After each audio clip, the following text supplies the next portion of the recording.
Welcome back. Today we're going to be discussing all things about East Africa. This is in our list of things where. Where is East Africa? Well, you can easily say, well, it's Egypt, maybe it's South Africa, maybe it's Nigeria, maybe it's Tanzania. So we need to know where we're going to be working with our water and sanitation projects. So East Africa comprises of many countries.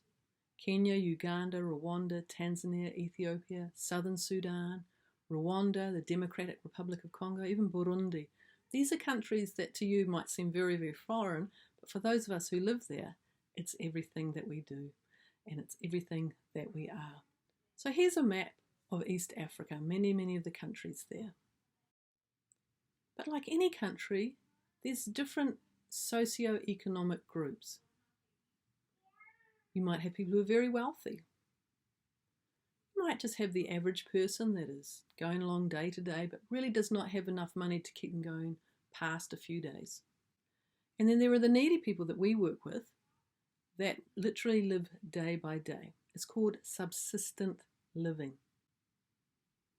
We work a lot with subsistent farmers because we work in rural areas. Remember, you have those who live in the city, that's called an urban environment.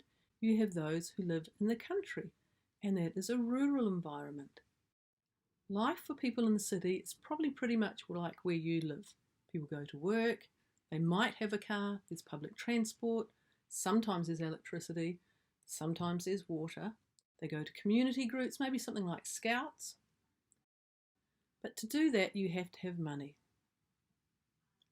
Even in the city, you have people living in what's called a slum. What is a slum? Can you think of some things that you think about when you hear the word slum? Let's take a look at some different things in a slum. Slums were not planned to be that way. This is one called the Kibera slum.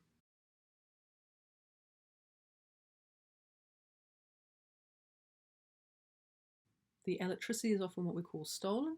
So there's a little wire that comes across from one house to another, and people have a little cord going into their house if they can afford electricity, and they charge rent. They're charged electricity from the landlord.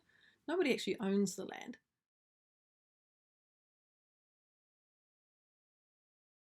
Now this 3 by 3 metre room is for everything: eating, studying, sleeping, cooking.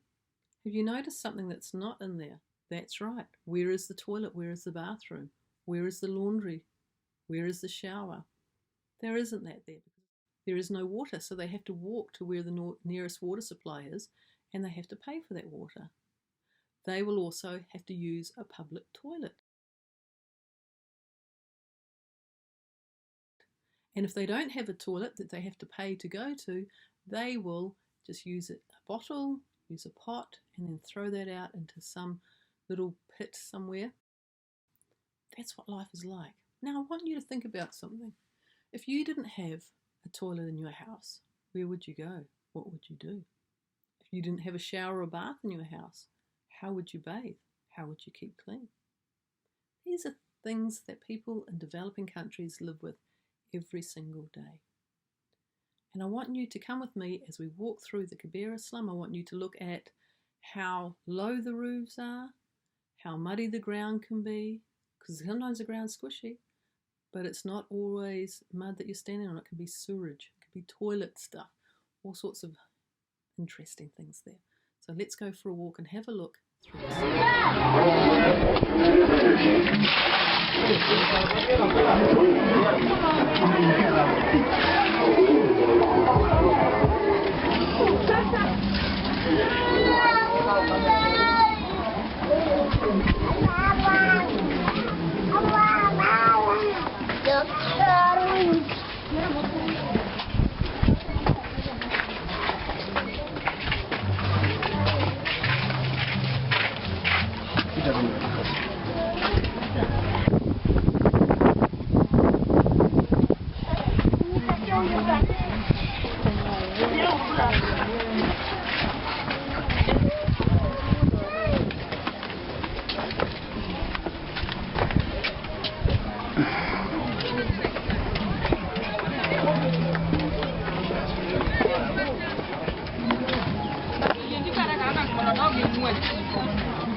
Wow, that's a little bit different than your neighbourhood, isn't it?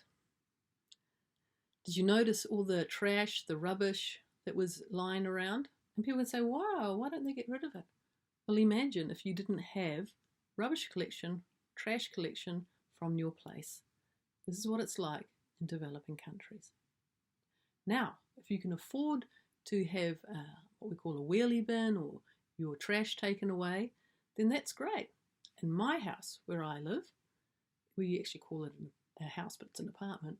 We have plastic bags, and that trash goes out, and then the rubbish collectors come along and they go through everybody's rubbish to make sure there's nothing they can take out to recycle, reuse, resell, some way to make some extra money.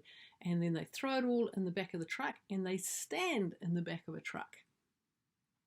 Yummy thought, isn't it? But this is life. When you get by on $1 or $2 or $3 a day, you will try and make money any way that you can. In the country, it can be like this.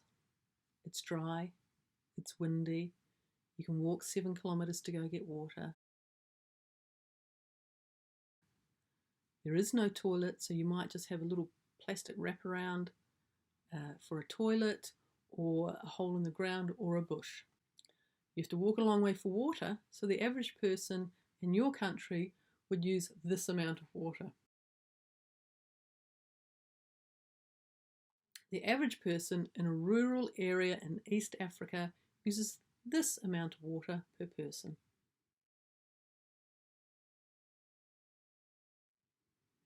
Big difference. Let's have a look at those side by side.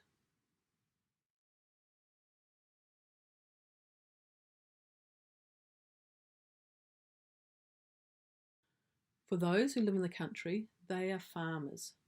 A farmer will not often do crops because you need irrigation for water, you need fertilizer, you need machinery. But that does happen for some. But for most, they are farmers of cattle, and they will be farmers of goats. And in some communities, like a Masai community, Masai are pastoralists. What does that mean? So for them, it rates like this: their wealth, their cows, their wives, and their children. The more cows that they have, the richer they are. If you can afford it, you will have more than one wife. We have a friend who has at least 2 wives, and his dad has about 7 wives. That is a lot. Each wife will live in a different house, usually in a different village. So he might spend Mondays with one wife, Tuesdays with another wife, Wednesday with another wife, and just circles around like that. They'll have children. Now for us, we go, oh, that's terrible. But this is a part of culture. This is what they do. They only marry within their tribe. They don't have many outsiders that come in at all to marry with them. They will be committed to their relationships. They look after their wives and children. And now we're seeing people actually getting the opportunity to go to school. And that's why putting school toilets in and water and through guttering and water tanks is really, really important. So this is just one tribe in a rural area. And they're all different in different countries. So we're just going to focus on the Masai because that's one of the tribes that Beyond Water works with. And so the country can be very hard. There can be very little rain. It might only rain twice a year. And so we need to be able to collect that for them. So when you're thinking about things, what you don't have, think of things that we can give people who don't have something like guttering. In the city, we get our water here where we are right now from the dams, from up country, from where you are. It comes in, it's filtered, it's cleaned, and it's put back into an area that we can use. But in developing countries, they don't have those systems. It's part of being developing. It isn't quite there yet. And so they will have to, in the country, go and collect the water. They'll try and boil it, but that means cutting down trees to be able to boil it. Huge environmental issues. They can't just go and get some newspaper because they might not be able to afford a newspaper. They might not have gas. In fact, we've been in places where they've never used gas before. So life in the country can be a little bit different. Here's some friends of ours. This is Linda and Tonya. Linda runs a school. This is a school for Masai children. One day, Linda told us that a parent came very late with his child to school and said, "I'm very sorry, we couldn't come earlier. There were 200 elephants around our house." That's a bit of a tricky one. This is Dr. Tonya. She works in a hospital. In this hospital, there is no electricity, there is no water, except some water tank and guttering, which we were able to give her. So imagine somebody needs a wash, they've had a baby, there's maybe been an accident, and they had water there. And that's the type of work that Beyond Water does. So we work in what's called a semi-arid area. Semi-arid means that sometimes it's dry, sometimes there's some rain. When it rains, it really, really rains. The grass grows very short.